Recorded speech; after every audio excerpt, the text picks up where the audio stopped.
It's a Tuesday morning. Good morning and welcome to Rise and Shine Daily. Of course, we're super delighted to be here again to talk about our country, the country that we love so much. Now, a lot of people will tell you that Nigeria is the only home that we can call home. Thank you so much for joining us once again. My name is Janice Cobham. Good morning and welcome. Good morning, Africa. Good morning, Nigeria. Good morning, Akwa Ibom State. It's a beautiful day to be alive, a great day to rise and shine wherever you are.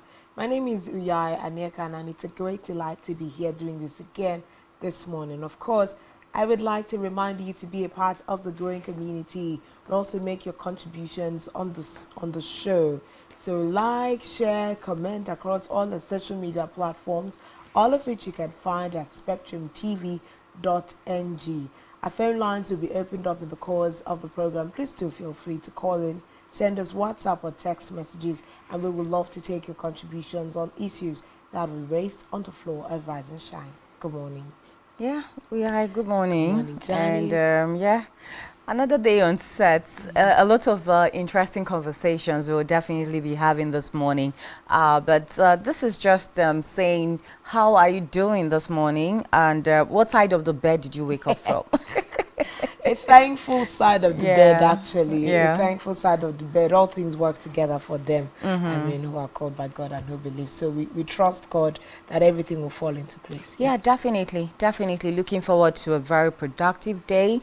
Looking forward to how the day is going to unfold and taking it one step at a time, making sure also that you're very intentional about your day in terms of achieving what you have set out to achieve as well. It's very, very important, even as, we go about our daily activities. There's that intentionality, about every day, not just about the fact that, oh, you wake up and you know that you're going to go to work, but aside from that, what intentionality do you have towards work? What intentionality do you have towards yourself as well? I think sometimes we just skip those things and it's all about work. Okay. Playing by routines, but actually not making progress. Yeah. Because if you don't have things that you said, like I need to achieve this, and this, it will cut across work and other areas of your life.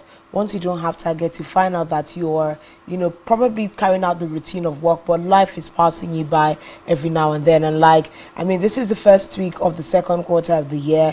It's already good that you reevaluate how you've been doing things already, and let's see how we can push for success. Like, it doesn't have to be like those really big things. The things you set up to do every day and then you hit your targets, there's a fulfillment that comes with it. I do it, most of the days. If I'm going to work, I'm like, oh, for my work target, this and this are the things I need to clear. At the end of the day, once I've been able to accomplish it, it feels like a really full day, right? So I think it's very instructive for us to be deliberate about the investments that we are making into our lives, so that sometimes it's not just that, yes, you are working and earning a pay, but other areas of your life that you could be investing in, making deliberate attempts at growth. You are not. I think it's very important to do that. Definitely. And let's not also forget that for every little win, we are supposed to celebrate ourselves. No matter how little it is a win, and it needs to be celebrated as well. A lot of times we fail to celebrate these wins and we're waiting for the big wind to blow,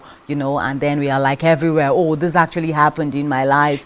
Yet there are little things that we get to achieve, and then when we celebrate these little wins, it gives us the urge, it gives us the motivation to even want to smash more goals, in life and all of that. But yes, once again, good morning and welcome. It's another day on Rise and Shine, and I know that Nigerians are always waiting for this on Spectrum Television. Now we'll just take flash news about what's happening, and then away from that we'll go to our major stories. But on the flash news this morning, we have that the APC is asking US government to ignore election petition. And let's not also forget that aside from this particular comment, some Nigerians in diaspora, especially in the US, had acquired an order, from the US government for a protest to be held against the February 25 presidential elections, and more like the elections generally of 2023. And I was thinking that maybe before now, we'll begin to have the dust settle. We had elections since February. Today we are in April, and we keep having conversations of post-election issues, and, you know, tribunals and all of that. Now, it's not even about tribunals, because that will definitely carry on. But people are still not, you know, comfortable. People are still not satisfied with this result. And so you have, I know that, you know, in the course of some kinds of little pockets of protest here in the country, we also had the issue of the DSS coming up, you know, to say that, oh, there are plots for interim government. But when it goes beyond the shores of the country to other countries, and they are beginning to acquire, you know, orders for a protest to be held. And here is the APC government asking the US to ignore these election petitions. It's worrisome will still be my word, because why is the APC asking the US government to forget about or ignore the election tribunals? It's more like you're saying, you know, other people, other parties in the election do not have the right to cry foul. And I mean, if this is an election that was heavily internationally observed, and even those international observers had raised their observation and their reservations about the elections, why are you asking that, you know, the US government ignores it? You're trying to say that you do not want any external influences to allow due cause, you know, to flow in terms of raising questions about the process of the elections.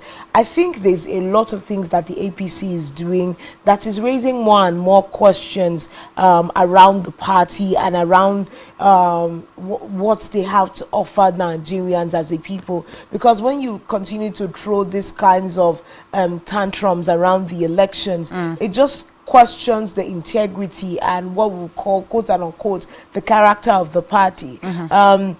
Why are you raising it? It's more like you have something to shield.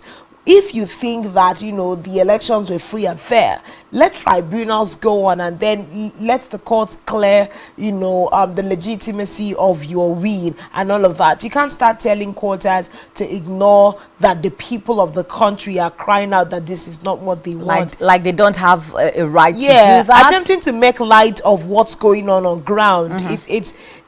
Yet you are the party that is going to be ruling the country. It doesn't put you in good light even before the populace. I think it's worrisome. Yeah, quite worrisome. But we'll see how that unfolds, definitely. Let's go to our major story of the morning.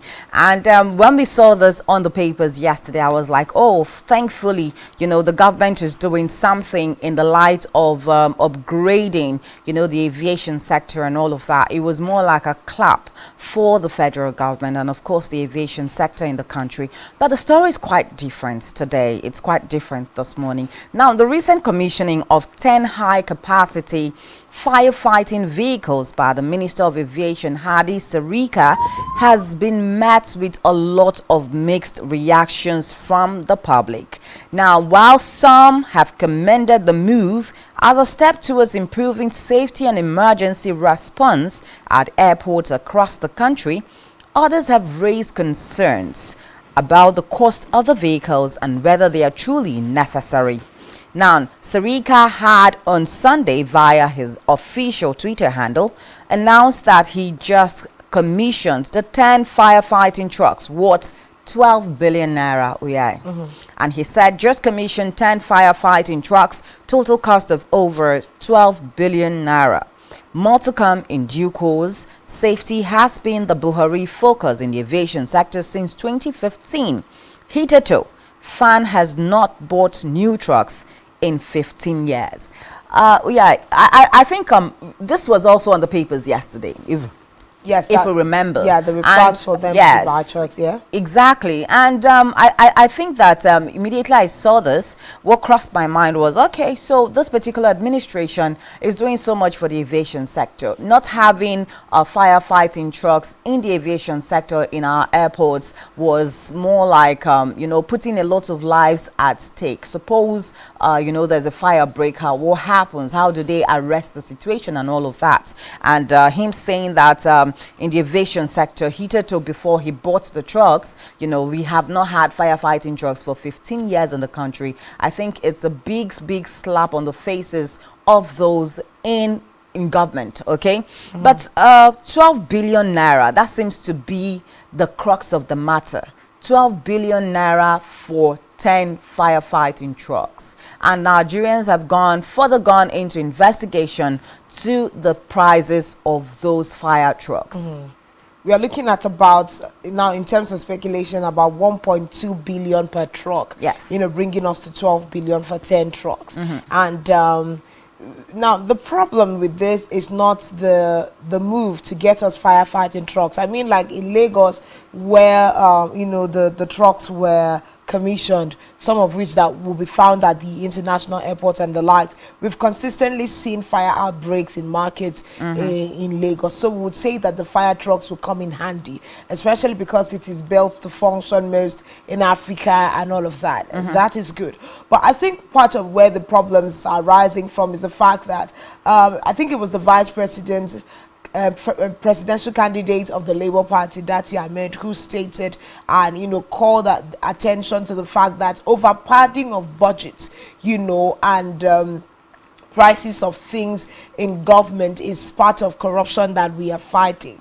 Because do we really need to spend 12 billion naira on trucks? How much lesser could we have had those trucks?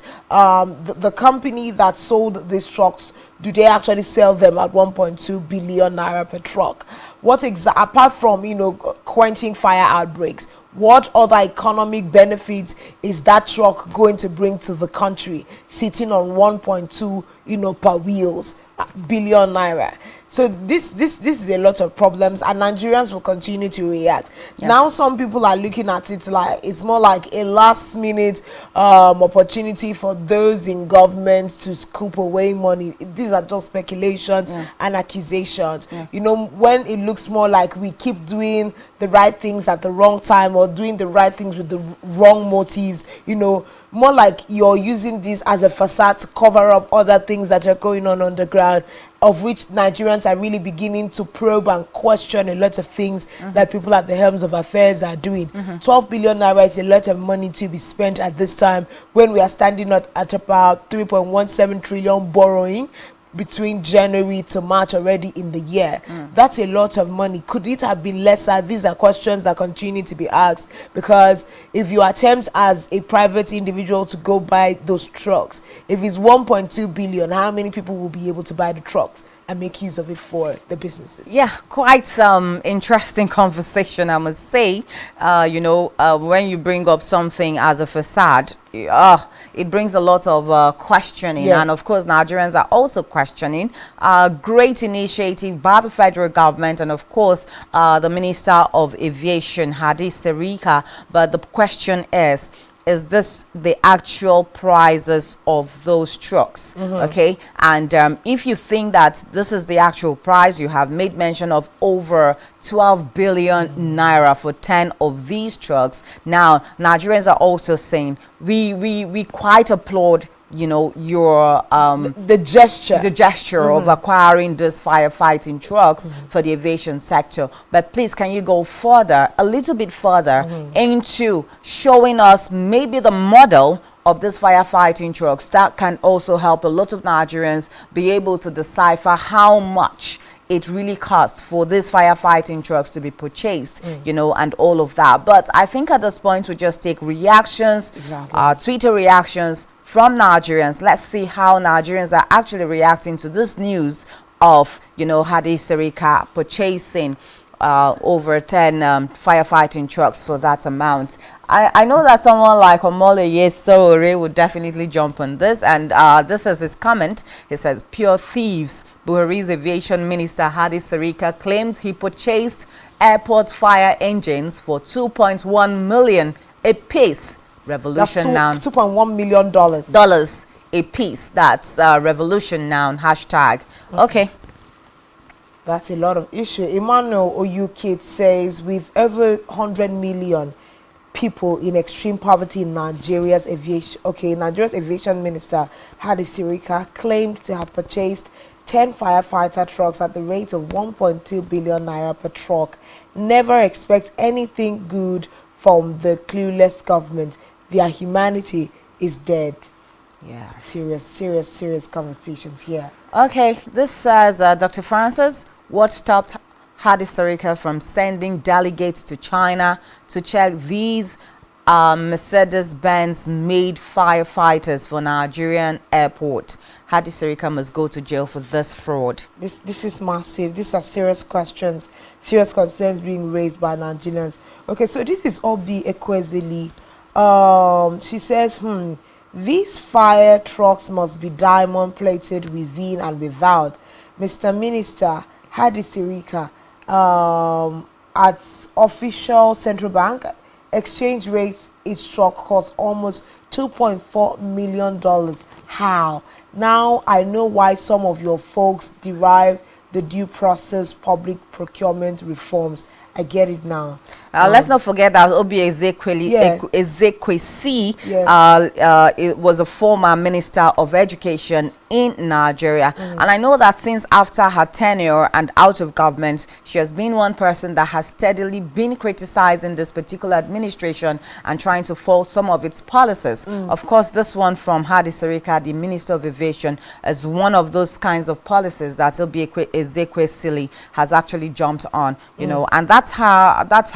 Okay, so this is from Hadi Sirika himself, where he took to Twitter to say that just commissioned 10 firefighting trucks, total cost of over 12 billion naira, more to come in due course. Safety has been the Buhari focus in aviation since 2015. Hitherto, FAN has not bought new trucks in 15 years. Now, when you say FAN has not bought new trucks in 15 years, you're trying to rationalize why you have spent 12 billion naira on the trucks. You know, I think I was listening to a conversation, or it's a song that Fowles sang with Vector, when you're saying, how do you expect that 200 million people are not wise, put together in a country that is highly educated to a to a certain degree, and you just say things and think that people will swallow it hook, line and sinker. Now there's a particular reaction I want to read. This is Joseph Onuha saying, Minister of Aviation Hadi Sirika claims he spent 12 billion to buy 10 fire trucks at the rate of 1.2 billion naira each. Now he says the most expensive fire truck in the world is less than 1 billion naira. The man or somebody deep in the ministry made 2.5 billion from one transaction. This, so look at the problems we are handling. The most expensive fire truck in the world is less than 1 billion naira, but we bought ours each at 1.2 billion naira, and the person with all the padding and all of that would have earned nothing less than 2.5 billion naira in profits. So it's questionable. And yeah, you remember yesterday we were also talking about the fact that Code of Conduct Bureau is asking for asset declaration. So when you have things like this, how well will these people declare their assets after their tenure in administration? It's quite worrisome. It's really quite worrisome. And I think we're not here saying that Hadi Sirika, Minister for Aviation, is not telling the truth about how much he bought those trucks. I think there's a particular tweet that also talked about the fact that firefighting trucks are pretty expensive depending on the model, and it would be in the interest of Nigerians, of course, to know the exact specification before drawing into conclusion. So if Hadi Sirika can actually come up with that information for Nigerians to find out, of course, yes, it will give us the leeway to understand the specification of these firefighting trucks and know exactly whether it is at that amount that he has actually pegged it on. So this is someone's tweet kind of breaking it down. Of course, these are all speculation of market prices, but now the person is saying, Mahdi Sheikh, who says, what is the cost of firefighting truck? Aviation Minister Hadi Sirika said he bought it at 1.2 billion per one. By the last check, the most expensive fire truck in the open market is $250,000. That's an equivalent of 187 million at black market rates. So if we are looking at this, let's say about 187 million or roughly 200 million per truck. So if you do 200 million per truck times 12 trucks, how much will that give us? So this is just, it raises questions. Like you said, it might not be that he's not honest about what is going on. Like some Nigerians are saying, if this is a clean deal, let's have the model, and what was specially built for the Nigerian market, that made it 1.2 million per truck. And again, let's, you know, tilt a little bit away from the price of the truck and the questions. What maintenance culture has Hadi Sirika put on ground, has the aviation sector put on ground to maintain 1.2 billion naira running on track? You know, for the next how many years? You're saying that for the past 15 years, the aviation sector hasn't gotten a fire truck. You decided to get one. Congratulations and thank you. You got us 1.2 billion per truck worth of truck. What maintenance system is there on ground that will see that in the next 15-20 years 1.2 billion naira per truck will still be speaking for us? Okay, so this is something by a lawyer, Mike Inyene Esquire. He said last minute clearing of government funds. You know, you made mention of that. that. Some people feel that this is the issue. Now, about that, Ahmed Baba saying, you know, government contracts are being inflated and this is a form of corruption. Yes, right? definitely. So it's a problem when you're looking at what maintenance culture do we have on ground? Because one thing is to buy it, and then are all 10 trucks going to be at the airport? Why does the Murtala Mohammed International Airport need 10 fire trucks? And just to add, you know, to this conversation about the aviation sector, you know that private jet hangars recently have started being demolished, so that maybe there's enough space, you know, for other facilities at the airports as well. So well, looking at all of that as well, some people, I think I saw this morning that that of Bishop David Oyedepo has also been demolished as well. Are these all, you know, ways that we can get the aviation sector up and running again as it is supposed to be? But the question still comes down to, why are we having this last minute all of a sudden knowing what to do for the aviation sector? Remember also that the aviation sector has been on a shaky ground for the past how many months now? Lots of money trapped. Lots of money trapped, yes. And then A1 Jet A1 also being very expensive, ticket fare being very expensive. So I think that beyond, you know, buying fire trucks for these amount of money, there should be something done, you know, for the aviation sector to be able to get Jets A1 at affordable prices so that people can actually fly, because right now it looks as if, you know, flying on air is one big thing, you know, just for the A-list class or the bourgeois, you know, and not for the common man anymore. You can't even you know, get the money to buy a flight ticket. You know, even if you want to buy a flight ticket, you can't do a return because you begin to calculate how much is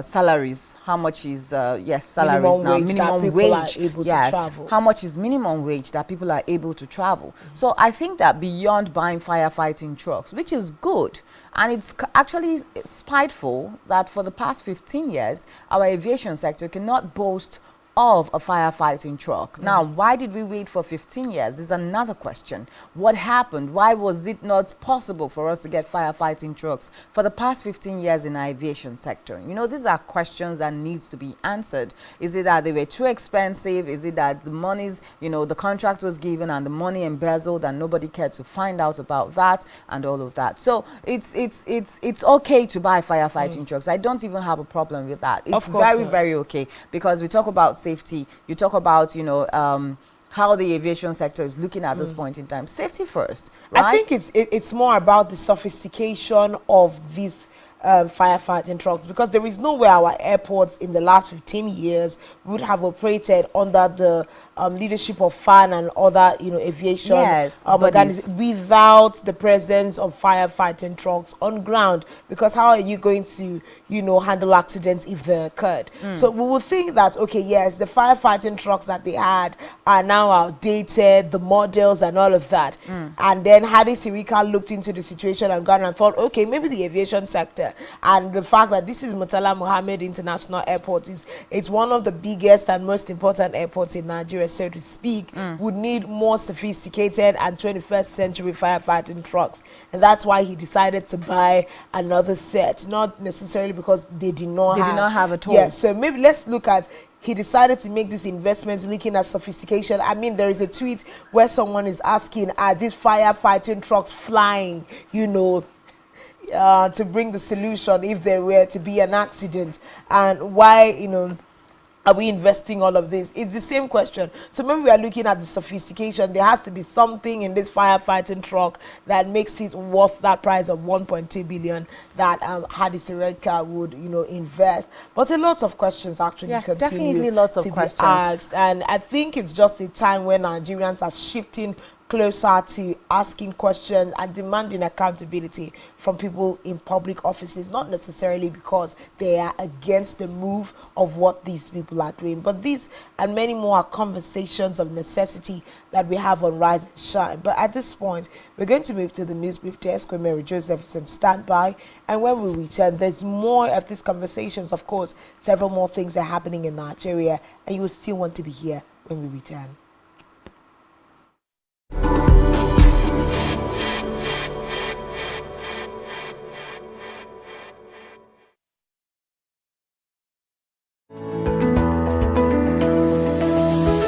Business exists only to meet the needs of the people, but there's an extra advantage if your product and services are pitched on a platform that gives you the added advantage over your competitors. For your desired return on investment and so much more, advertise on Spectrum Television, on StarTime's DTH Channel 421 and on free-to-air with a frequency of 12733. Spectrum Television, broadening your horizon.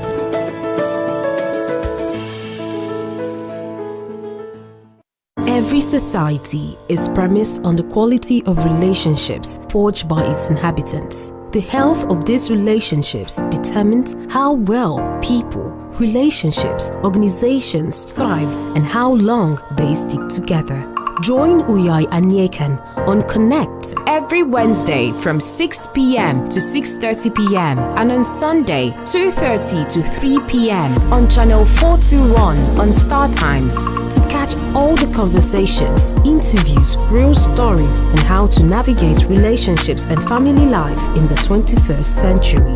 Real people, real faces, real stories. Connect live on Spectrum Television. Nigerian police, which is the only one allowed by grossly abuse. Our governors have to share police powers with the president as stipulated by the constitution. We do not have a federal government police force. We have the Nigerian police force, which shall be administered, organized, and supervised by the Nigerian police. No, my lord, I want to say something. I want to say something here. Perhaps it might also enlarge the scope of people who should be invited here for examination. My lord, if we cannot find those who literally murdered Abiola, who are those people who could be said to be the beneficiaries of the death of Abiola? Rogers has linked you with some of the killings he did. He never did. He linked you with the attempted murder of Hebrew. He did not. My lord, the Matters Council is leading the evidence in our matters. Is this an adversary proceeding? It's not, my lord, but we can't be talking about cases which are in court, Is this an adversary proceeding? It's not, my lord. These cases are in court, my lord. I'm just reminding your lordship. My lord, sorry, my lord, I think I'll be in cross-examination. Legally Speaking, a program that deals with legal issues and questions we face as citizens of this amazing country, Nigeria. Legally Speaking. Join us every Friday from 5 p.m. to 6 p.m. for Legally Speaking.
heads of state and government, Secretary General, distinguished delegates. His Excellency, Lagos, voting for Spectrum TV to recover 40 lapses in counting.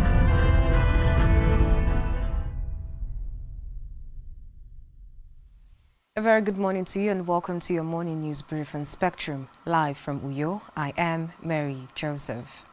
We begin this morning news brief with a report that former President Goodluck Jonathan has urged African leaders to make life easy for their citizens.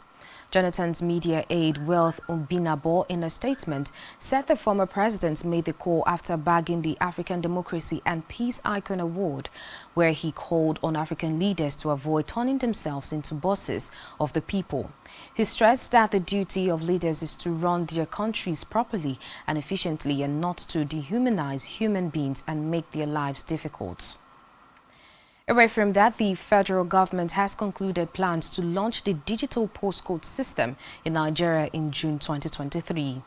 The Postmaster General of the Federation, Adeyemi Adepoju, disclosed this at the end of the two-day workshop and retreat on the digital postcode system in collaboration with the National Population Commission, NPC, National Space Research and Development Agency, NASRDA, Office of the Survivor General on the Federation and other partners held recently in Kefi, Kasara State. In a separate development, the Federal Competition and Consumer Protection Commission has approved 173 digital lending applications to operate in the country. Of 174, 199 have full approvals and 554 have conditional approvals. Recall that other loan apps started harassing Nigerians. The FCCPC began a registration drive to protect citizens from the atrocities of this app. Meanwhile, ahead of the May 29 handover, the Defense Headquarters has vowed to resist any that would truncate democracy. The Director of Defense Information, Brigadier General Tuka Gusau, stated this in an interview with newsmen in Abuja. The military spoke against the backdrop of the security crisis that preceded the election in parts of the country and the recent agitation for interim national government by some groups dissatisfied with the outcome of the presidential elections won by the All Progressives Congress candidate Bola Tinubu. We head now to the foreign scene, where Kenya will launch its first operational satellite next week in a landmark achievement for the country's space program. The government said that Tafi 1 on Nation Wants in Swahili is scheduled to be launched on April 10 aboard the SpaceX Falcon 9 rocket from the Vandenberg Space Force Base in California. In sport, Michael Caine scored a stunning long-range strike in the 90th minute to salvage a Premier League draw for Everton against Tottenham in a game that saw both sides finish with 10 men. Defender Caine stepped up from the back to arrow a 25-yard drive into the top corner, the points taking Sindite men out of the relegation zone. We'll have details of these stories and more in our news at 12. I am Mary Joseph. Let's head back to Rise and Shine, where we have Janice and Uyai on standby. Do have a wonderful morning. Government, Secretary General, distinguished delegates. His Excellency, Lagos, voting for Spectrum TV to recover 40 lapses in counting.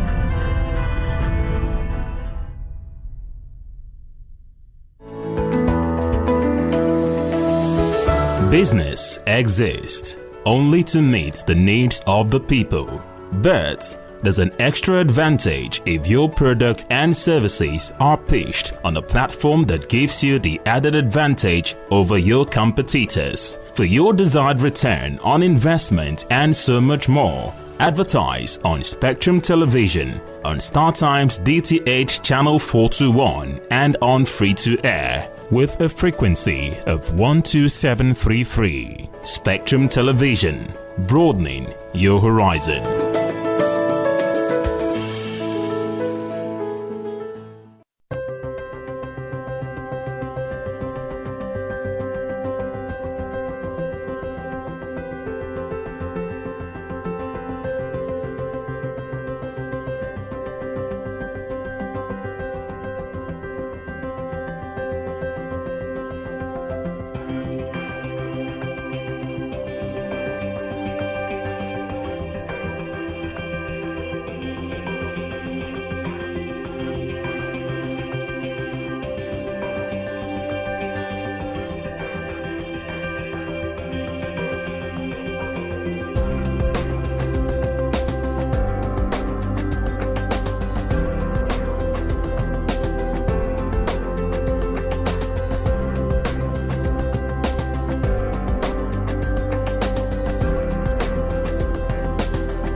Road is a necessary infrastructure in every society. Good road network bring about growth and development in the society. Poor maintenance of roads creates serious hazard for residents and drivers who ply the roads. Join me as we sample roads in Uyo Metropolis. Road infrastructure plays a crucial role in the economic development and growth of any society by linking producers to markets, workers to jobs, students to school, and the sick to hospitals. Roads are vital to any development agenda. Providing access to employment, social, health, and education services makes road network crucial in fighting against poverty. It opens up more areas and stimulates economic and social development. Road infrastructure is essential for reducing hunger and improving the quality of human life. Road transport is a means that offers door-to-door services which is suitable for the delivery of finished goods to consumers. It has the potential to transform subsistence farming into a commercial and dynamic farming system, which unlocks the potentials embedded in rural areas.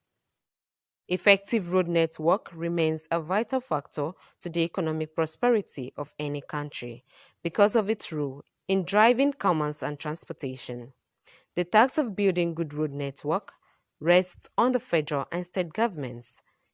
But the sad narrative is that there are misplaced priority as budgetary allocations meant for road infrastructure are diverted to other things, thereby causing a delay in project completion. The state of many roads across the country has left too much to be desired. Some are even death traps causing numerous fatal accidents. A drive through Ndong Udosen Street off Obio Fort and Ikpa Road along Udoikpa Strait saw residents lament about the deplorable state of the road. Some residents who opted to talk to us said the road, which was abandoned years ago by contractors, is a disaster during the rainy season. They also complained that businesses in the area are not driving as a result of bad roads. The problem now is that Ibo made na musongo mi adina mbobero wonum remove kaba. Edi lew songom tonge polo ke yemina musongo ba no man speed up because said mama de irok with the condition na ba ma wonum ke di negen fa sa sa garu for mo. Ndeng na muto mi affect to men. It's hardly customer ido kabandi because songo mi ba.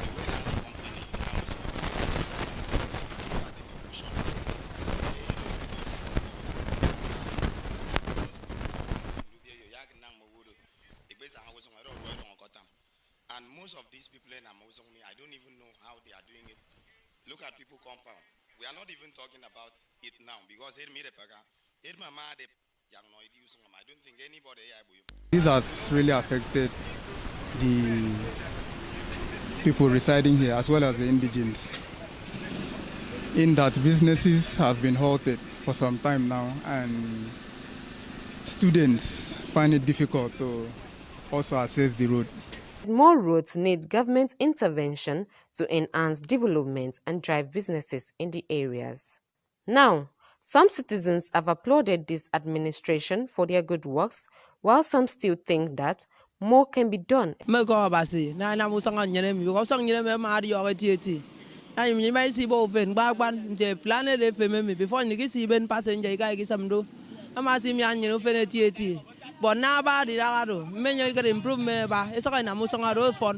suffering on the road, but at the end of it, I think the state government has improved in what they have to do so that the people can live a better life. For some years back, we came for us, me now one company, my name is another company. So right now we are happy that our governor is doing well. I really want to commend the government for at least coming to the aid of the people, people of this area. This is a park in Ibiakuran village. Okay, we can see that the road here is very bad. This road project was awarded 5 years ago by Governor Udomi Mango administration to Savaboko Nigeria Limited on the 15th of February 2018 in order to create link between Uran local government area and Itu local government area. Nothing has been done. Currently, The road has been awarded to another company.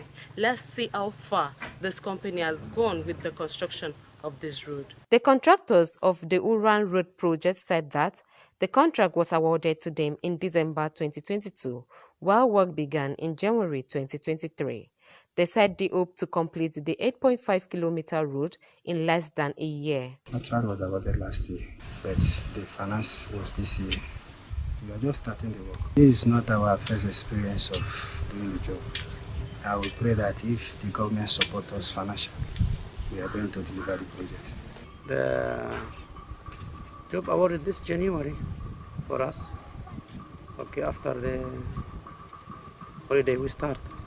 We just start, as you are saying now, we just start the earthwork, and by next week we are starting the concrete work. They awarded this job for us is 8.5-kilometer road with 60-meter bridge. The contract took 12 months to complete the job. But by the grace of God and the support of Akwa Ibom State government, we'll try to finish before this time. That road network has resulted to lots of damages in vehicles, high cost of transportation, and health implications to people who ply those roads.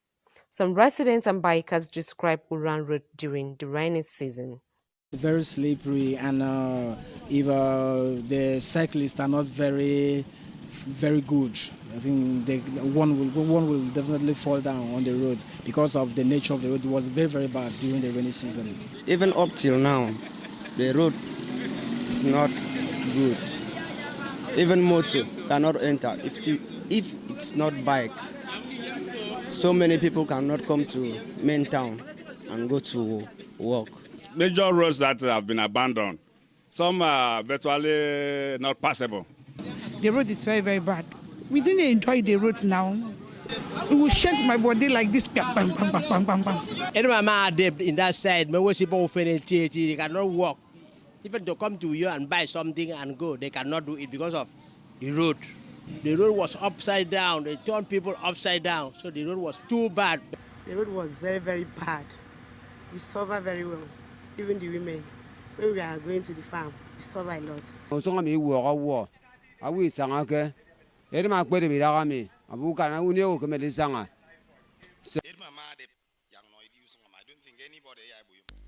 They also solicit the government's head to ensure adequate completion of the roads for development and growth to thrive.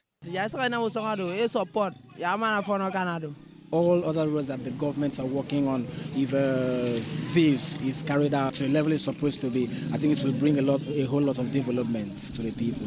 I'm begging the government to come assist us, please. Government should help us now, bring our road, do everything new for us, complete the road.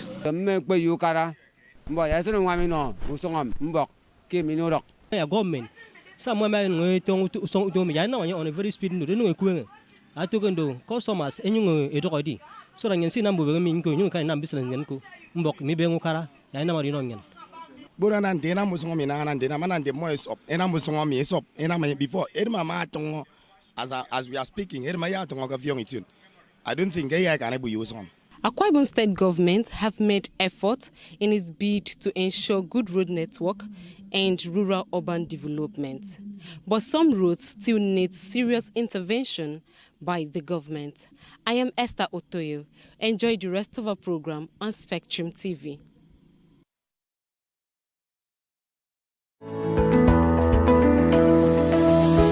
Business exists only to meet the needs of the people. But there's an extra advantage if your product and services are pitched on a platform that gives you the added advantage over your competitors. For your desired return on investment and so much more, advertise on Spectrum Television, on StarTime's DTH Channel 421 and on free-to-air with a frequency of 12733. Spectrum Television, broadening your horizon.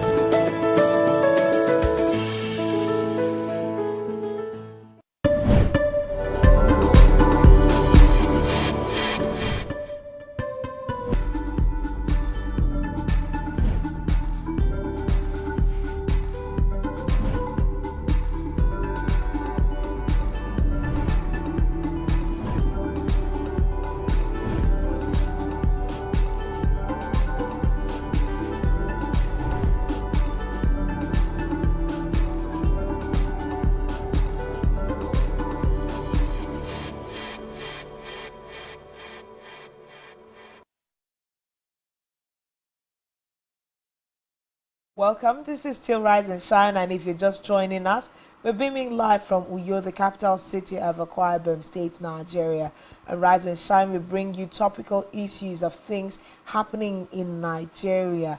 Of course, before we went on that break, we looked into the fact that Hadi Sirika, Aviation Minister, said he bought 10 firefighter trucks for the Murtala Mohammed International Airport at 12 billion naira, and that is causing a lot of stir and a lot of controversial conversations in the media space here in the country. A lot of questions are being asked around that. Of course, we also saw Mary Joseph bring us tidbits of global news, things happening around the country. I just want to move up straight to our daily spotlight, where we bring you stories on the front pages of our national dailies.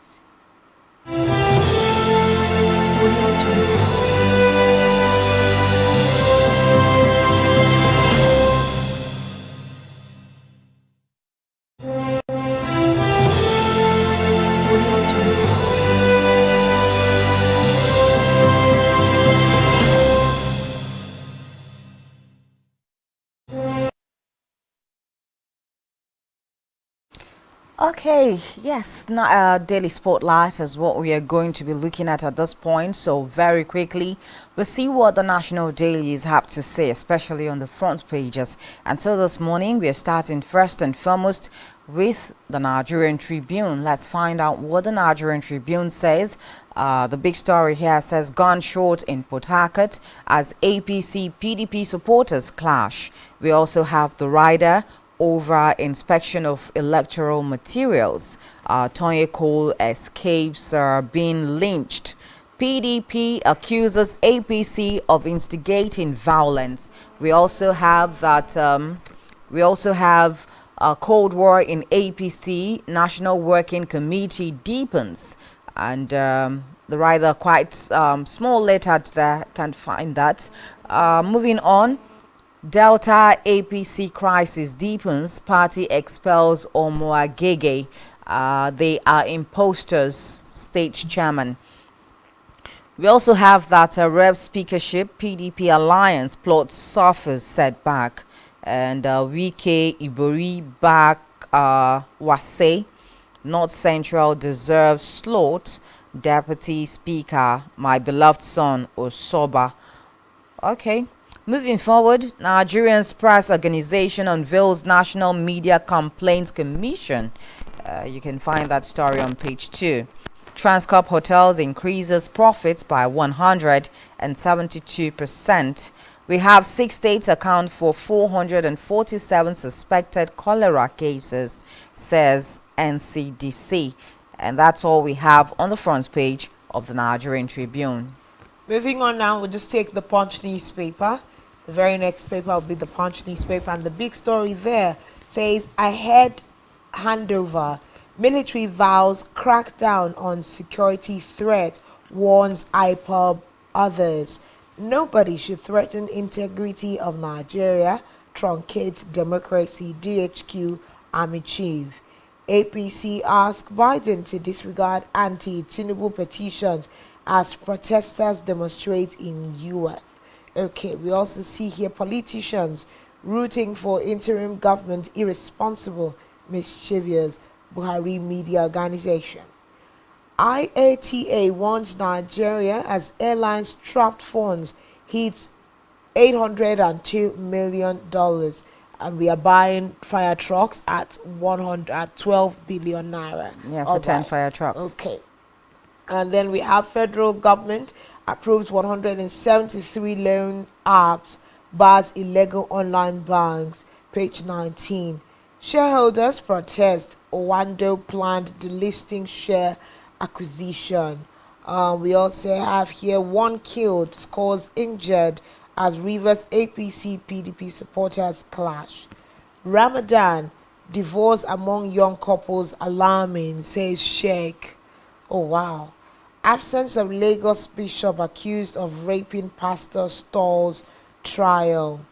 Okay. Ohaneze, Tinubu, Sanwo-Olu, others mourn Oji, Kalu's wife. And those are all the stories that we have on the front page of the Punch. Okay, let's go over now to our next paper. That is This Day newspaper. The big story on This Day newspaper says Yahaya Army will contain all threats to nation sovereignty. And the writer says operations against saboteurs raised oil production to 1.3 million barrel per day. And major shakeup as Navy redeploys senior officers. Inauguration of the National Media Complaints Commission. I think that's great news as well. Gunshots, violence disrupts APC PDP visits to INEC office in Rivers. And the writer says thugs attack opposition party secretariat.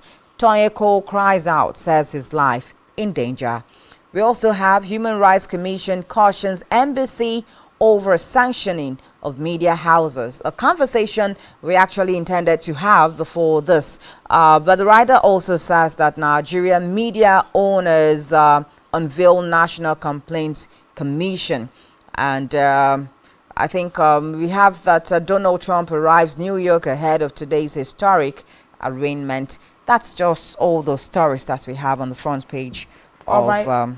Okay, we'll move on to our very next paper, and we'll be looking at This Day. Okay, this is This Day. We'll be looking at Daily Sun, rather.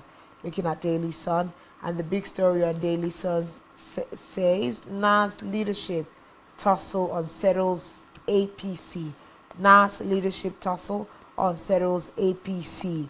Ruling party divided as zones crumble for Senate President, Rep Speaker, others. Southeast still favorite for number 3 office. Okay, you can't decide Nigeria's sovereignty, Army Chief tells IPOB and other groups. Page 5. We won't gag press but make it work professionally. Abdusman, Chairman. As NPO inaugurates Compliance Commission. Page 27. Unions back Naseni's EVC tenor extension by Buhari. Page 28. Buhari, Tinubu, Uzodinma condole with Kailu over wife's death. We also have here APC, PDP in bloody clash over inspection of INEC materials in Rivers. That story can be found on page 27. 447 suspected cholera cases reported in Cross River, Ebonyi, Aba, and 3 others. We also see here protesters ground INEC headquarters, warn US, UK, others against promoting insurrection. Caution PDP, LP over incitement and provocative utterances. Page 26 is where you can find that story. We can also see here Guild of Editors elect new presidents, others in June. And that's what we have on the front page of Daily Sun. Okay, so let's look at, I think that this should be our last paper now for the morning.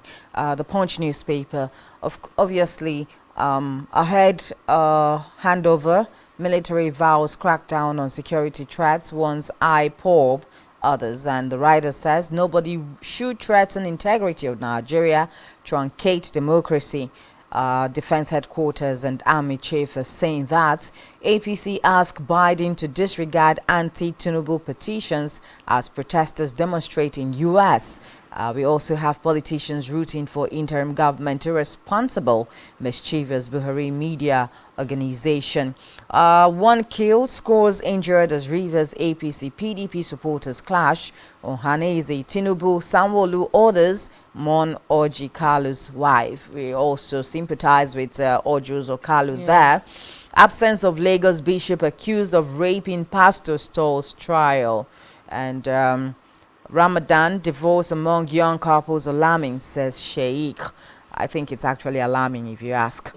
IATA warns Nigerians as airlines trapped funds hit $802 million. We also have federal government approves 173 loan apps, bars illegal online banks. Shareholders protest. Owando planned the listing share acquisition.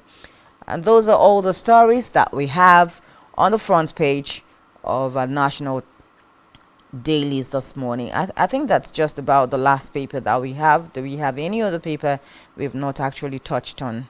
I think that's the last That's paper. definitely all that we have for this morning. Okay, Several yeah, concerns yeah, raised yeah. on the front pages of the newspaper. What would you say stood out for you? I think basically while we're still trying to like hook up with our guests to talk about this issue of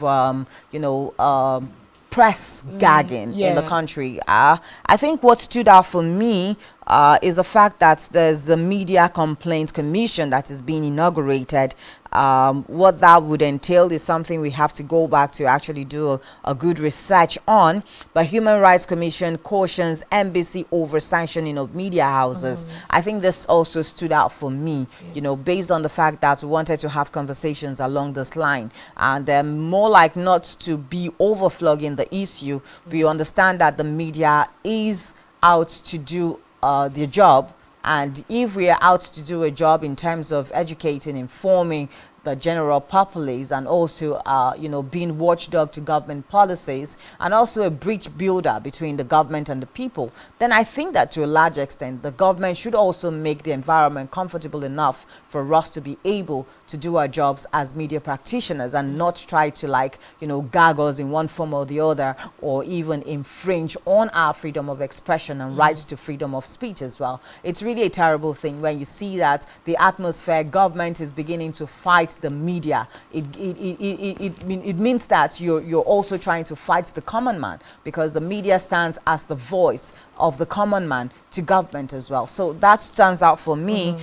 We also talked of the fact that Serap is on the matter, addressing it very, very critically, and Human Rights Commission also jumping on the matter is quite a good one, if you ask. It's good to see that we're having, people quickly step in with thoughts and initiative that can nip this in the bud, because we're also looking at the fact that we are looking up onto a new administration, new sets of people, on the saddle of leadership and administration in the country. If this is how it is starting out, because if you remember clearly, why Serap, and I think there was another, civil society organization that was asking questions. Why did the NBC move so swiftly to sanction this media organization just within 5 days of petition being raised by political parties that felt aggrieved by contents that were aired? This already brings a lot of questions. If this is how the new administration is going to be introducing themselves into governance, is this really how we want to spend our time for the next 4 years, where people cannot hold them accountable to certain things that we are seeing in the country? Even fellow contenders for those positions cannot speak, and yet you're having sanctions flying around in broad daylight. I mean, it's a matter that needs quick review just before the new administration settles. Let's settle the most important things.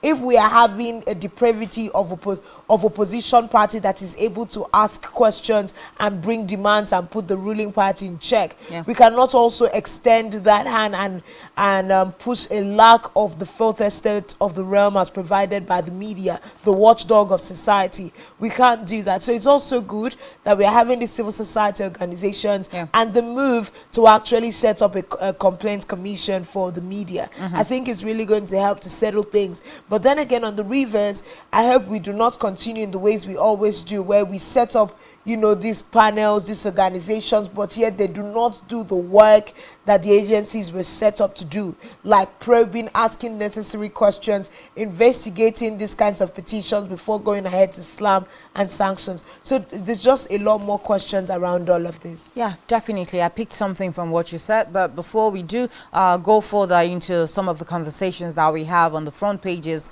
of our national dailies, of course, our phone lines are open, and Nigerians will be given the opportunity, to air their minds this morning, from all of the issues we've been having as conversations. But yeah, you said something about, proper probing. Now, the question now is, the National Broadcast Commission, NBC, which is supposed to be like a mother, to all media stations, did they actually probe into, the issues raised by the president-elect of the All Progressives Congress before slamming the private station, the 5 million naira fine? This is one big question. Exactly. And then when you probed, what were your findings exactly? What were your findings? Did you make it public so that Nigerians will see that, okay, so this private organization faulted in this side or this section or that section? As and against the guidelines of the National Broadcast Commission. Exactly. And of course we know that these rules are what is guiding the media houses. But let us know exactly what the probe was all about, and the findings from the probe, and why they merited that particular sanction. Exactly, and why they are being sanctioned, the core reason for being sanctioned. So let it not look as if it's just because Baba Dati Ahmed went to the station and said what he said, backed up by the Constitution of the Federal Republic of Nigeria, and then just because somebody feels uncomfortable with that particular comment and with the fact that, oh, this private station, allowed that interview to hold, that means that the private station should be sanctioned. I think it's not a good enough reason why the NBC should sanction that. And why we are talking about it, and we'll keep talking about it, is because if we do not raise our voices against such measures or punitive measures set by the NBC, then it will definitely rub off on other media stations, because right now it's as if we are putting the media in a fix where we do not even know what exactly we should be talking about anymore. And Exactly. it's not right. Just stepping around on eggshells. So we have a first call. Let's take this one. Hello, good morning. What's your name and where are you calling from? Good morning. Your name and where Hello, you're good calling morning, from. ladies in the house. Good morning. What's your name and where are you calling us from? My name is Tony. I'm calling from Benin.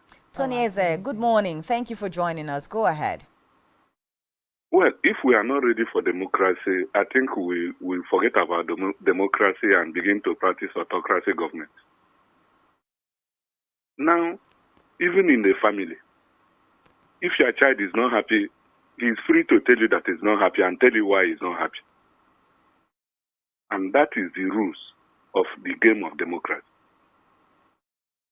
Now, I listened to the Dati Ahmed when Shehu was investigating, doing his journalist work.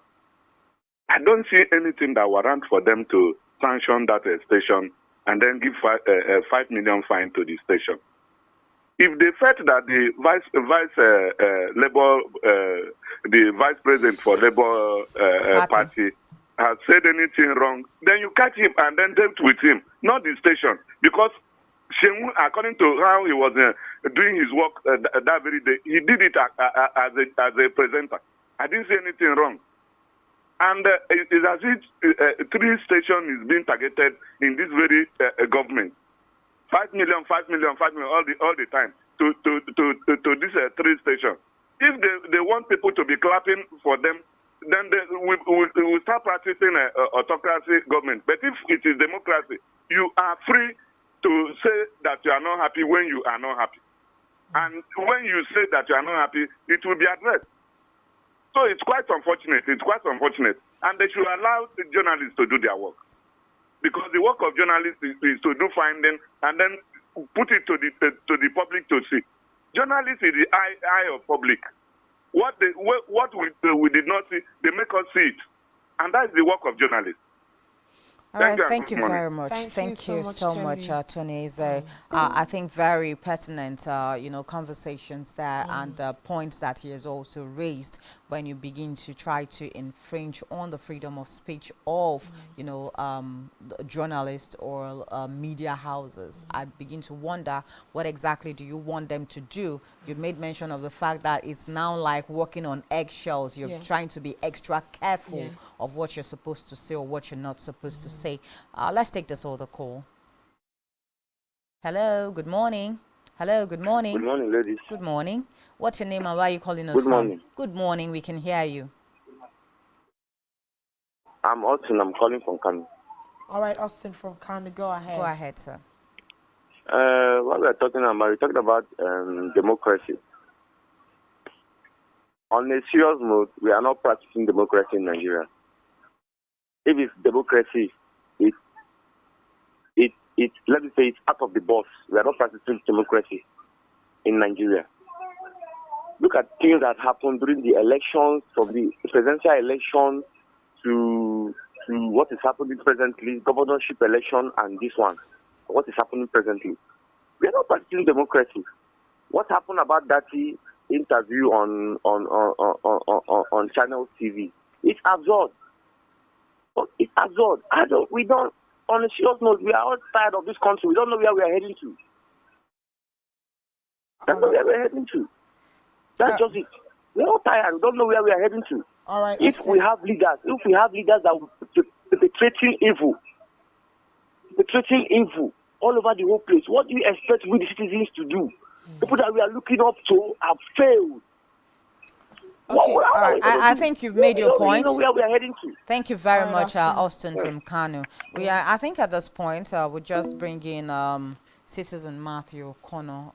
He's also going to be looking at the papers this morning with us and, try to talk about one or two issues while we still have our calls come through as well.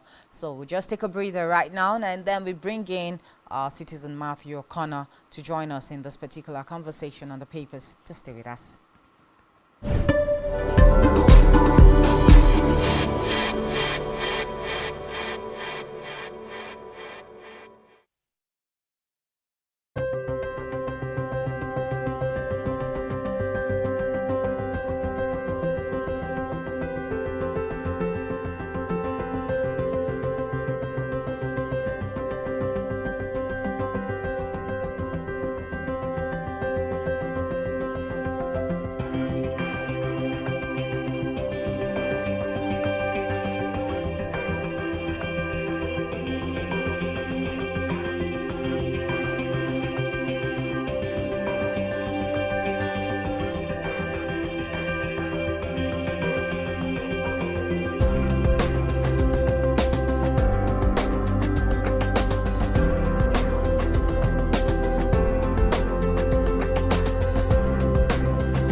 All right, many thanks for still being there. Of course, it's still Rise and Shine Daily, and we were having several conversations on, some of the issues being raised on the front pages of our national dailies, and we still need to talk more about some of these issues. But joining us to analyze them is Citizen Matthew O'Connor, who is the founder and CEO of Open Forum, Akwa Ibom State. Good morning, and thank you so much for being part of our show. Good morning, Janice. Yeah. Good morning, Ria. Good to be here. Good morning. Yeah. Good Good to morning, have fellow you. citizens, and good morning, humanity. Okay, good morning, humanity. And of course, all what we are saying here is towards humanity as well. But this is just to let you know that since we're still talking on the papers, we'll still open up our phone line so you can be part and parcel of the conversation. But very quickly now, let's look at one story that has trickled down from even last week on the national dailies to this week. And that's talking about purported, plots for an interim government. I remember last week we saw that the Defense Department of Security State Services, now the DSS, said that there is a purported plot, to bring up an interim government. And here we have, the papers telling us that the military has vowed crackdown on security threats and is warning IPOP as well. And it further says that nobody should threaten the integrity of the Nigerian democratic process. So where does that leave us? I know that some people have also said that, look, from the outcome of the 2023 elections, especially that of the presidency, which was on the 25th of February, that a lot of things seems not to be in place in terms of even the constitution that, outlines how a president should become a president in the Federal Republic of Nigeria. And I want to state categorically that the FCT and that 25% getting of the FCT is one of such, requirements. So a lot of people still feel that because the FCT was not won by the president-elect in the person of Bola Ahmed Tinubu, then there shouldn't be an inauguration on the 29th of May. Well, let's start from the press statement by the DSS. Yes. I found that statement unnecessary when it came on, because the DSS should not be given to giving press releases. They are supposed to act. This is secret, the most secret security agency you can ever think of. They have their likes outside, the CIA, the FBI, the whatever other countries you call them. They don't wear uniforms, so you can identify who is a DSS official. And if I'm not wrong, I'm not even sure that DSS is supposed to be the right term by their constitutional name. Supposed to be State Security Service, SSS. That's a discussion for another day, by the way. But we are now so used to DSS. No problem about that. But what is supposed to be their work? They investigate. Any of them can be a staff with you here, you wouldn't even know. Yes, getting information and passing it on, and the next moment people are picked up. Any of them can be a trader in your main market or Pananda market or any market at all, anywhere in the country. And what do? See what goes on. Find the bad people and give security report. It doesn't matter if it takes 5 years, 10 years to follow. Some of them are supposed to be in schools as students. What do? Find out this cultism, all these bad people, lecturers doing this and that. You wouldn't know. They just pass information, and someday somebody's invited, and you'll be assailed with lineup of reports about you. You wouldn't be able to say no. But what do we have? Press releases about something. There can be no interim government if the government in power does not sanction it. No individual, no political party, no aggrieved candidate can start off or ignite. I'm using term with all sense of responsibility. Even to ignite it. Why? Because if the issues you are raising is false, you are supposed to be picked up. But if you have been hurt and you are raising alarm on something that is constitutional, not just an allegation of things that will be difficult to verify, like election rigging. Election rigging is hard to prove. Because even the law will tell you must be able to show that it was done in massive scale to have affected the overall result. So that's why politicians try to rig election by all means, because come to court and prove is difficult. But where something involves constitutional breaches, it could be very easy. Very easy. Like you just raised the issue of 2/3 of the 36 states and Abuja.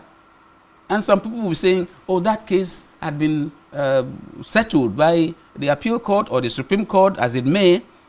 Yes, it will have been settled, but there are times you revisit things that have been settled. After all, there are some judgments that have been made, even by the Supreme Court, and they will say, don't quote us over this. If I'm not wrong, like the 12 2/3 of 1979 elections, Awolowo, Shagari era. Yes, we need to, I appeal, we may have to fact check on that. Is it possible that 12 2/3 of 19 was this? And is it true that the Supreme Court said, don't quote us on this? So, anything constitutional, we all have to be careful because our life depends on it. So, press release that people are planning, no. After all, leading to the general elections, it was leaders of the APC who were against what was going on within their party that were raising alarm. That some people are planning to make sure this thing does not work so that we go for interim government. People are doing the change of Naira to frustrate their candidates. Lot and lot of accusations, and they even went to court. And nobody raised alarm. But how is it possible that, you know, for the past 2 weeks running now, the DSS came out to give that press release? And up till this moment as we speak, even though they told us that, you know, they know names, they know the perpetrators, we have not, as Nigerians, seen these names or heard of the perpetrators. Yes. It's as simple as, was the central bank governor, Godwin Emefiele, not declared wanted for funding terrorism? Who made that statement? The DSS. Is Godwin Emefiele not back to the country? After that time that we couldn't find him and Naira, the change had gotten to a next level and we were all suffering and crying. Is he not back? Has he been arrested? In fact, when the statement was made, where was Governor Emefiele? He was with the president, I think in London. You allow somebody you had suspected, you have facts about him sponsoring and funding terrorism, and you allowed him to travel with Mr. President? Are we joking? So, there are things that we should be able to rise above as a country. Every institution must work. And when you find any institution that is not productive or is not working as it should, you just note that politicians are likely or have likely infiltrated, because wherever you find a typical politician who is not a patriot, they must do things to give them advantage, either to intimidate or to show that we have the structures. And what does that entail? Reining people in.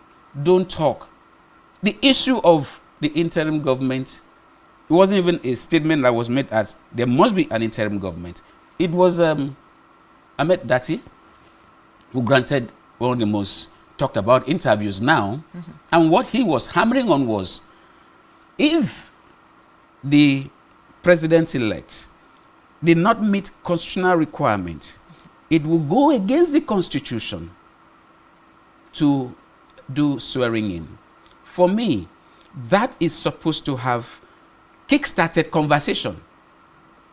Real conversation. What do you mean? For one, this administration cannot do interim government. I didn't even foresee that. So if there are constitutional issues that should be addressed, what should be the approach? You fall back to the court. After all, the candidates, not just Obi, who's virtually most talked about of the obedient movement, who people never saw such a thing coming. In fact, some people had believed that it's impossible for any third force to emerge in the country. But boom, from nowhere, the obedient movement came up and it became the the latest bride before the elections, and now people are saying, oh, thank God, elections are over. But is it all over? It's not all over because these people are in court. So, constitutionally, the courts have 180 days to dispense the case before them. That is a very long time, which will accommodate swearing in. And then if after swearing in, the governors, the presidents will be doing their case from offices.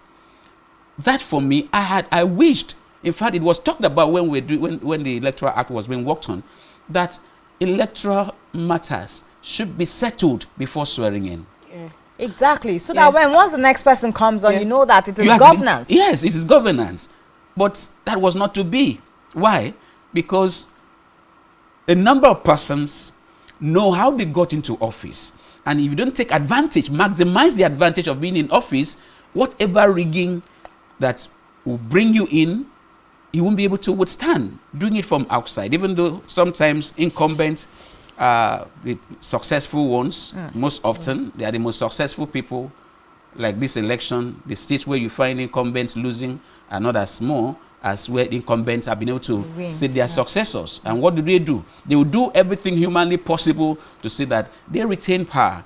Not for the benefit of people, but because we've been in power in the country called Nigeria is a license to loot, a license to live a life of impunity, a license to become an emperor, and then the hangers-on whose only contributions in life are just to do propaganda, go on campaigns, and repeat whatever the candidate says, or that person becomes elected, whatever he says, even if it doesn't make sense, they'll keep on re-echoing it because they don't know how to think, they don't know how to do, they cannot contribute. Even when governance starts, how many people write proposals that can go through simple scrutiny? They don't.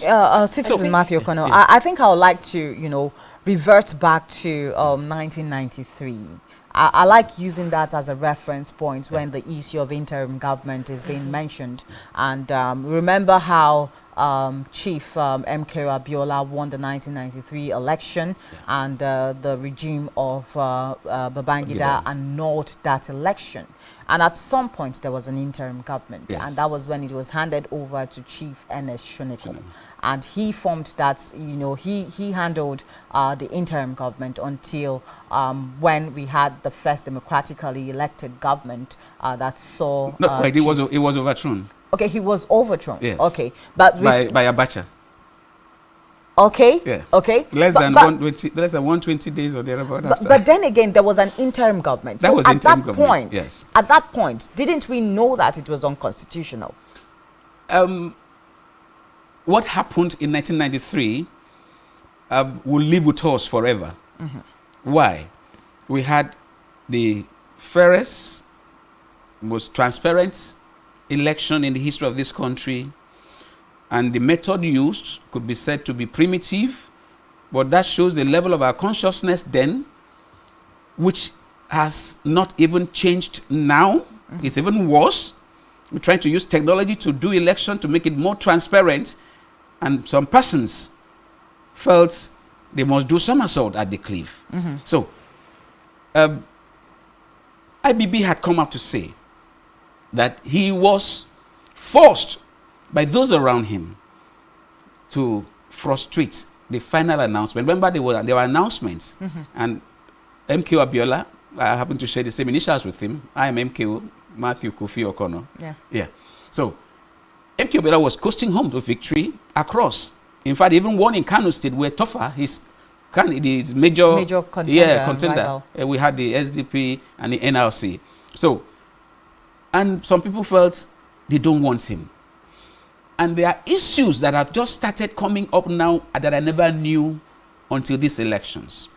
That some foreign powers were also interested in that, because some people, according to reports, is there online, people can verify that, they said MKO had some drug dealings, and because some countries are against drug dealers, they had to do that. I never heard that. Nobody ever heard that. But let's focus on IBB.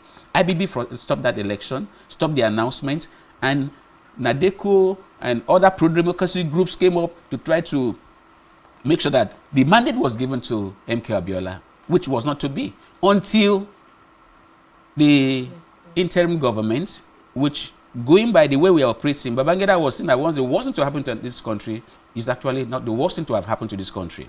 He stepped aside. And that term, people were querying the term. Why do you say step aside? It means you are likely to come back. Change that term. The man had ways with words. And he had that charisma so much. He said, I'm stepping aside. He stepped aside and brought Eneshonekon, a Yoruba. And unfortunately... So the question is, wasn't it unconstitutional at the time that happened? Military administration itself is unconstitutional. Yes, we know that. It's illegal. In fact, if we were to be a country of discipline, all those people that did overthrow, in 29 years, we have about 5 administrations military. They were doing the election by shooting, killing people and taking over. That was the election with the military. They should be tried. It is against the people. So it was an illegal government. And it birthed an illegal government. Pardon? It birthed an illegal government. Yes, but that illegal government that it birthed was even better than the uniform people when it comes to leadership. It's like you have security men here, don't you, in this station? It's like security men coming in here and telling you, Janice, out. Oh, yeah, out. Engineer, you out from here. And they take over this place. What do you think they are going to do? But shockingly, amazingly, the things the military have been able to do for this country is monumental. Can we create states? How many industries have civilian governments built across? But look at what the military did. They did a lot because they are also human. That aside, the interim government was overthrown. Shonekon was overthrown by Abacha, who IBB is supposed to have retired because he knows. He should have known the nature of Abacha, the capacity of Abacha. So leaving Abacha was like, once I go, don't worry. And unfortunately, MK Abiola had rapport with the military so very much, and it was even speculated that he was part of the arrangement for Abacha to even take over so that he would now do handing over to him. But I quite remember, I can never forget that picture. 1993, after the overthrow, MKO visited Abacha. It was a 3-seater seat. I think Abacha sat on that extreme there. MKO sat here, and he shifted about twice, trying to get close to Abacha to whisper to him. I can't forget that image. He actually met Abacha, and the thinking was that, they have talked about, you're going to do the proper thing now. And Abacha, the first thing was to take over his vice president, King Gibe. These are a lot of issues because Yes. it's important that if we are people that want to move forward, we must learn to lean back on history for us to be able to go forward. And when we are hastily having the conversations of, an interim government is unconstitutional, we are currently surrounded with a lot of problems and flaws around this particular transition. There's more people questioning the validity of the process that brought the president-elect Bola Tinubu into, that position of being the president-elect. There are more people pushing that the inauguration shouldn't hold for him and the APC on the 29th of May. We are saying if these pushes continue, what is the fate of the country if this is not announced between now and May 29? Are we really sure that although we all say that the Constitution does not give any backing for an interim government, that it will not and cannot happen? Because I think in having these conversations, we should differentiate that there is a difference between having an interim government and a coup happening in the country. Those are two different things because an interim government can be sustained by a civilian who is just holding the fort for things to be stabilized before transition is made. So, but there's more leaning on, it's not constitutional, it's not going to happen, it cannot happen. While we are all saying it cannot happen, there is a lot of problem on the ground. How are we solving it to make sure that an interim government does not see the light of day? And transition is seamless and smooth. The truth of the matter is that Nigeria has been throwing up its worst as our best. We have so much knowledge in this country, even right in this studio, that we can prefer possible solutions. One of the way forward is for our constitutional lawyers to really look at the Constitution. The framers of the Constitution never envisaged that there could be a situation where either the elections could not hold and then the sitting government will be time barred. Sorry, I'm going to cut you short. Okay. Now, when you even talk about framers of the Constitution, looking at the Constitution again, let's not forget the Constitution, the 1999 Constitution, is a product of the military regime. And for the longest of time, there has been serious clamoring for that Constitution to be reviewed. By the grace of God, I was the secretary to the Position Paper Committee for the BB people for the Constitution Amendment that was done 2021, which up to today, the key things that are supposed to have been done have not been done. Have not been done. But be that as it may, no matter how flawed our Constitution is, which is actually a decree, one of the first deceit is that we the people, it wasn't we the people, it was the military. Some persons were put in the room and they did that, adopting from former things and writing it out. I think we'll just need to hold you on there and take this call. Let's hear from Nigerians. Hello, good morning. What's your name and where are you calling us from? Good morning. Good morning. I'm Charles by name. I'm calling from Kogi State. Charles, please, can you turn down the volume of your television sets? Turn it down completely so that we have a smooth conversation. Let me Go ahead. Charles from Kogi State. Kogi State. Okay. Okay. Can you hear me now? Yes, we can hear you. Fantastic. Okay. Yes. Good morning there. Good morning. I really appreciate this, your guest this morning. Thank you. I can see that he really understood exactly what the minds of the 50% of the youth in this country really wanted. The bottom line is, why must always this lacuna in the Nigerian constitution? Why is there no provision for all these things before they happen? Why do we keep continuing the same process always? Now look at it. For the fact that the president-elect could not meet up 25% of the FCT, and it is in the constitution, it's not even supposed to be announced as a winner. If he has not been announced as the winner, all these crises wouldn't be coming up. Now, it's not limited to only Nigeria now. I don't know if you have heard that man very well, your guest. Besides, I've read enough. Americans are now interested because they observe that the same thing that was done in 1993 is what is going to come up now. So I don't know. Is it that the media doesn't have a way they can have access to all these constitutional rights so that they will be clamoring over it even before election? So that there will, everybody will be aware that this is what the likely problem could be. Okay, look at the case of the Kogi State then, during Audu. If there were to be a provision made down, Yayabilo wouldn't have been the governor of this state. He wouldn't have been the governor. But if now that he has been the governor, this is 7 years plus, what has transformed in that state till now? Because it was not, he didn't really fight for what the mandate he was given. These are things we are talking about. How does that cause this problem? And they call it a lacuna in the law. Why is it that every other developing nations have solutions for every problem made down? Why is Nigeria is always this problem?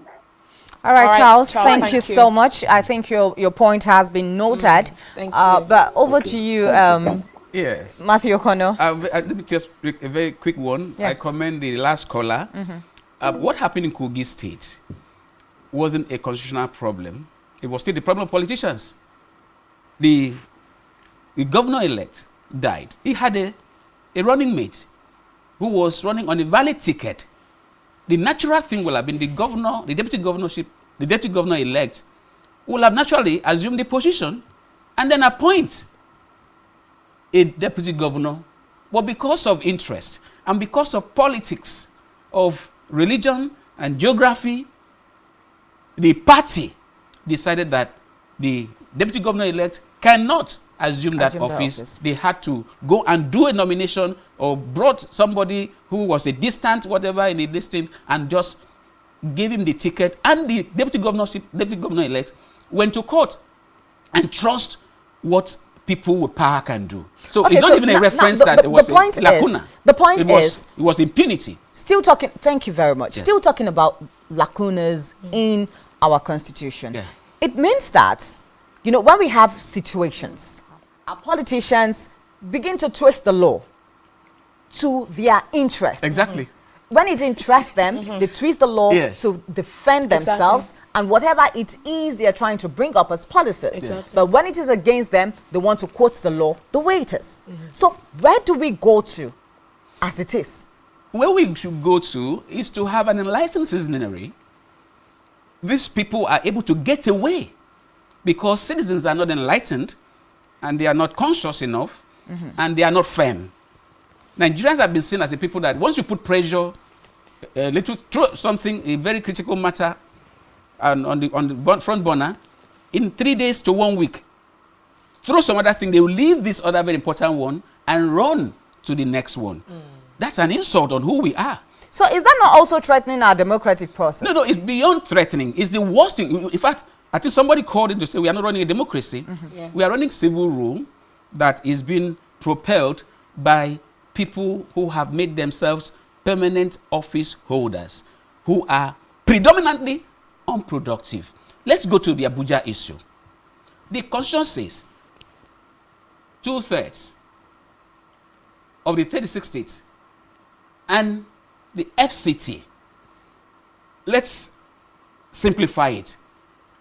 We are looking for admission to university, and they say you must have 5 credits, including English and maths. English language or mathematics, or both. And yes. mathematics, and. not or. No, and. And. Yes. And then you have 7 credits, excluding mathematics and English. You go nowhere. You go nowhere.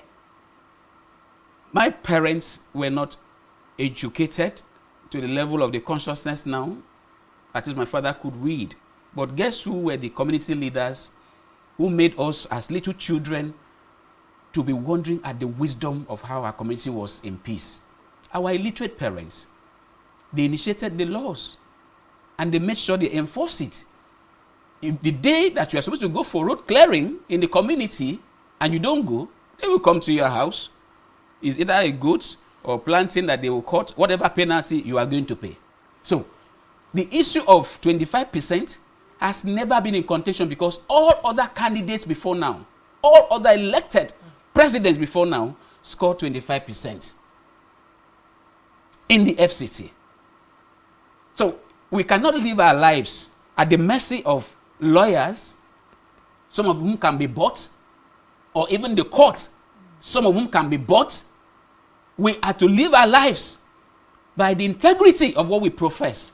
Currently, we are in Easter, we are in Ramadan. The 2 major religious organizations in Nigeria are before their makers. Can they boldly pray that whatever God somebody calls, do unto me as I'm doing to Nigeria? Can our leaders pray that prayer?